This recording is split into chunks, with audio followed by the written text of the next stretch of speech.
Did you ever see something that you think it's real, but actually it wasn't? This is visual effects.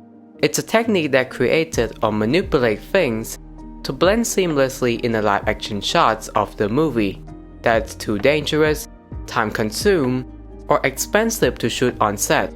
Usually this process will be done in post-production using various of techniques to achieve what filmmakers want in their visions. Today, in almost all movies you watch, from a blockbuster to an indie film, will feature some kinds of visual effects on them.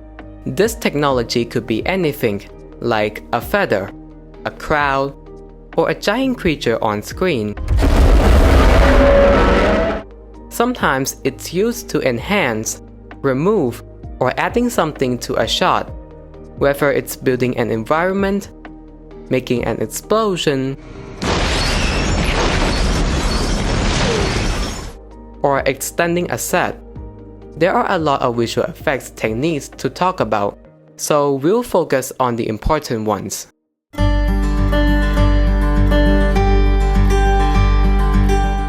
So let's start with compositing. Usually it's a two or more images merged together to give an illusion of one frame.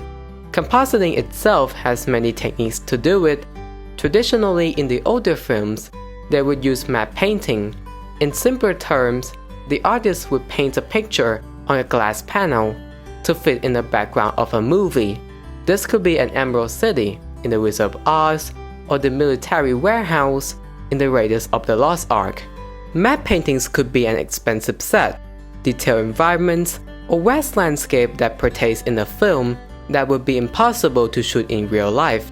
But matte paintings are a static image.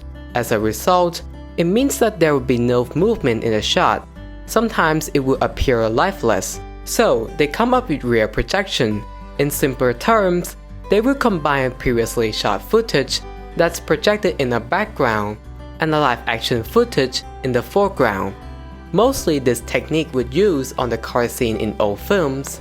Finally, the background have the movements now, but it still has issues.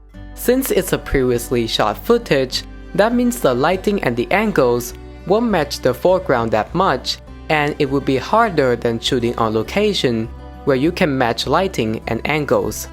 In the same time, the blue and green screen has been used to combine different visual layers of the footage by using chroma keying. This technique has been used for the first time in The Thief of Baghdad. But why blue and green? Most studios would choose blue or green screen because it's the color that can contrast the most from a human's skin tones. But the two colors still has a difference though. Blue screen will be used on the nighttime scenes where you didn't want the light to spill much. Green screens are more preferable if you're shooting daytime scenes where you want more light in the scene. There's no color that is better than the other, but it depends on the filmmaker and the types of the scenes you want to do. Both can be great if you do it properly. In the green or blue screens, actors have to imagine on what the environment or surroundings will look like, and the production crew will need to adjust lighting to fit with a visual effects that will be made later. Sometimes it's hard to think of the background, so they come up with virtual production. It's a large LED screens that surrounds an actors and sets, but that means that the surroundings had to be done in pre-production using Unreal Engine to build photorealistic environments. So that the actors doesn't need to imagine the environment, that means the actors can interact with the environments in real time. Another good thing is that the camera shooting an actor will be in sync to a virtual camera. That means the camera will create a parallax effect. Essentially, the background will shift in sync with the foreground, and you can control the lighting on set. This technique will be helpful if you need more time to shoot scenes longer, like sunrises or sunset, that you have limited time to shoot on real locations. Or if you want to shoot many locations in the same time. But even though the virtual production have many good perks, but nothing will be a real location.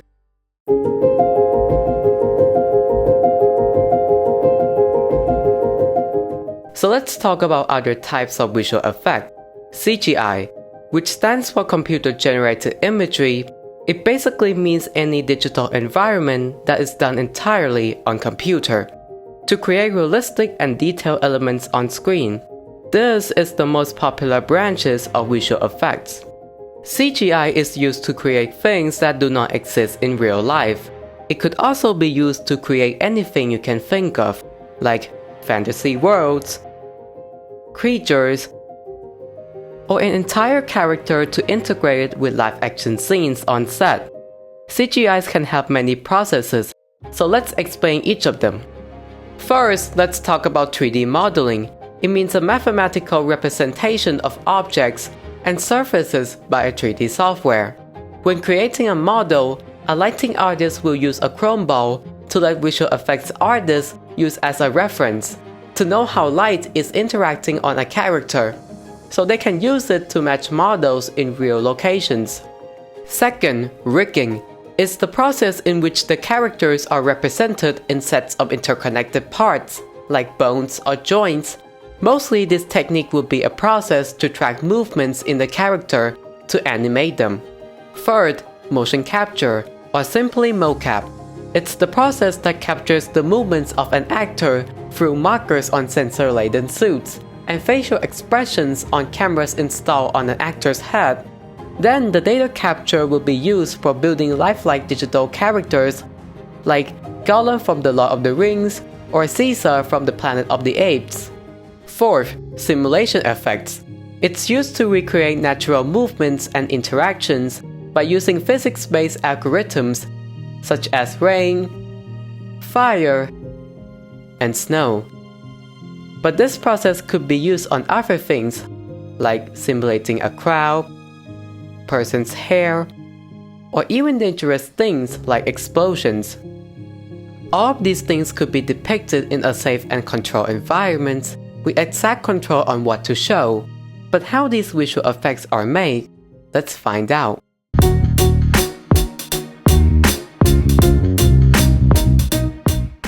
Visual effects are mostly done in post-production, and the people who work on this are called visual effects artists or simply VFX artists. They need to go through many processes, so let's talk about each step on what they need to do to achieve their desired effects. Normally, the visual effects supervisor will work closely with the director to guide the VFX artist. So first, they will need to know how the final effects would look like. They can do in many ways like sketching a storyboard or creating a pre-visualization to plan on how they would need to make these effects. Second, they need to collect technical data on the production like lighting references, shadows, or tracking markers to ensure that the visual effects they created will match the real environment in the scene. Third, after collecting the data, they will start creating a detailed model to simulate or track an object, and adding rigging to give VFX artists to control over a movement of a model they created.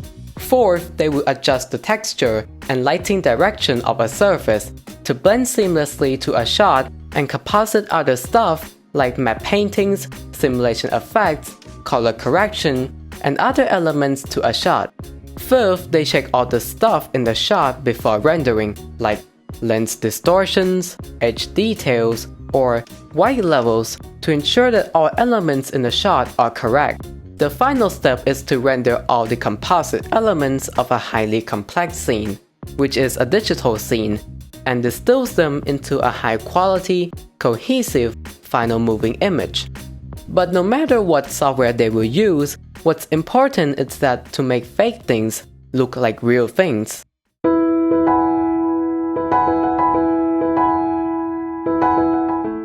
The importance of visual effects in movies can't be overstated. It takes audience to an imaginative world, lifelike creatures, and a spectacle that detracts us from reality. A good visual effect can enhance visual storytelling and deepen the emotional tone of a film, taking us through complex narratives, new dimensions, and captivating stories. From a filmmaker's side, visual effects can have the possibilities of creativity to tell stories that were once impossible to depict and had a long-lasting impact on the audiences. Filmmakers have the flexibilities to adjust lighting, mood, and feelings in the movie. even though this creative tool can be hard and time-consuming. But if done carefully, it could make the viewers believe and immerse them into a whole new world that exists only in imagination. Sometimes it can be invisible that you won't even notice. However, this craft still has its downsides. If it was done poorly, it can be unrealistic, and the audience can spot it and can take away the narrative experience. Visual effects are pushing the limits of filmmaking, as newer technology are constantly developing. With faster rendering times and more powerful systems, VFX artists can focus on the artistic and narrative aspect of a film. A lot of visual effects in movies have set the bars high for future filmmakers, and in the future, we'll see a movie that's pushing the boundaries of visual effects today.